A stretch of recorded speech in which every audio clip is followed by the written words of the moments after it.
Hello friends, welcome to my channel. আজকে আমি আপনাদের সাথে রাত্রের রেসিপি শেয়ার করব। তো রেসিপি এই আলু পটলের সবজি। তো এখানে দেখছেন আলু পটল এভাবে কেটে রেখেছি। এখানে আদা আর কাঁচা লঙ্কা রেখেছি। তো চলুন তাহলে শুরু করা যাক। এখানে আমি গ্যাসে কড়াই বসিয়ে দিয়েছি। কড়াইয়ে আমি এবার সর্ষের তেল দিয়ে দিব। তো বন্ধুরা, এখানে আমি কড়াইয়ে সর্ষের তেল দিয়ে দিয়েছি, কারণ আমার কড়াইটা অলরেডি গরম হয়েছিল, তাই আমি এখানে পরিমাণ মতো সর্ষের তেল দিয়ে দিয়েছি। তো বন্ধুরা দেখুন, কড়াইয়ের তেলটাও গরম হয়ে এসছে। তো এর মধ্যে আমি দিয়ে দিব শুকনো লঙ্কা, তেজপাতা আর দিয়ে দিব হাফ চামচ পাঁচফোড়ন। এটাকে আমি ভালো করে নেড়ে চেড়ে এর মধ্যে আমি দিয়ে দিব যে আলু আর পটল কেটে রেখেছি সেগুলো।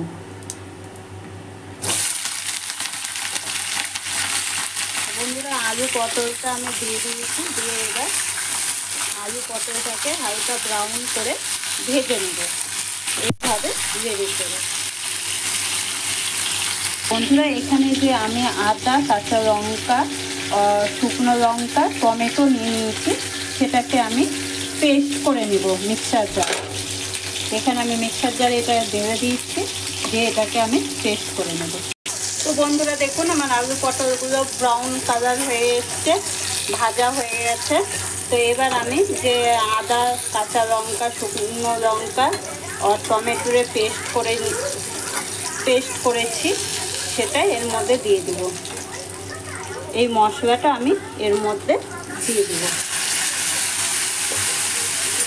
দিয়ে এবার এটাকে আমি নেড়ে চেড়ে আলু পটলের মধ্যে মিশিয়ে নেব। তো বন্ধুরা, আজকের আমার এই রেসিপিটা পেঁয়াজ আর রসুন ছাড়া, কেননা আজকে শনিবার, তাই শনিবারের রেসিপি এটা পুরোই নিরামিষ। তার জন্য আমি এখানে পেঁয়াজ রসুনের ব্যবহার করিনি। আপনারা পেঁয়াজ রসুনের ব্যবহার করতে পারেন চাইলে, আর যারা নিরামিষ খান তাদের জন্য ঠিক আছে। তো বন্ধুরা, আমি এখানে মশলাটা মিশিয়ে নিয়েছি। এবার এর মধ্যে আমি দিয়ে দিব স্বাদ অনুসারে লবণ আর 1 চামচ হলুদ দিয়ে এটাকে আমি ভালো করে নেড়ে চেড়ে আবারও মিশিয়ে নেব।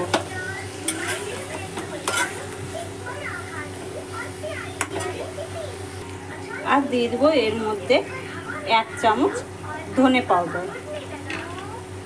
তো এটাকে আমি ভালো করে নেড়ে চেড়ে মিশিয়ে নেব, নিয়ে ভালো করে মশলাটাকে কষে নেব।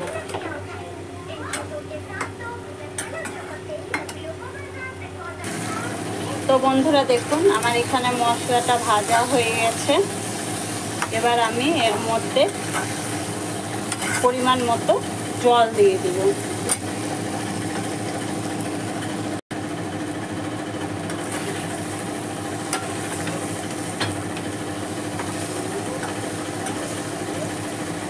বন্ধুরা, এখানে আমি পরিমাণ মতো জল দিয়ে দিচ্ছি। খুব বেশিও দিব না, খুব কমও দিব না, কেন এখানে আমার আলু সিদ্ধ হবে, পটল সিদ্ধ হয়ে গেছে।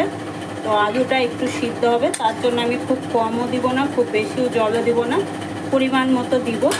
দিয়ে এবার এটাকে আমি 10 থেকে 15 মিনিটের জন্য ঢেকে দেব, যেন আলুগুলো ভালো করে সিদ্ধ হয়ে যায়। তো বন্ধুরা, আজকে রেসিপি আমার যদি আপনাদের ভালো লাগে, লাইক, শেয়ার, কমেন্ট করবেন এবং সাবস্ক্রাইব করবেন। তো বন্ধুরা, এটা আমি 10 মিনিটের জন্য ঢেকে দিচ্ছি। তো বন্ধুরা, আমার এখানে আলু পটলের তরকারিটা কমপ্লিট। তো দেখতেই পাচ্ছেন এখানে সব সিদ্ধ হয়ে গেছে। তো আমি আপনাদেরকে সবজিটা নামিয়ে দেখাচ্ছি।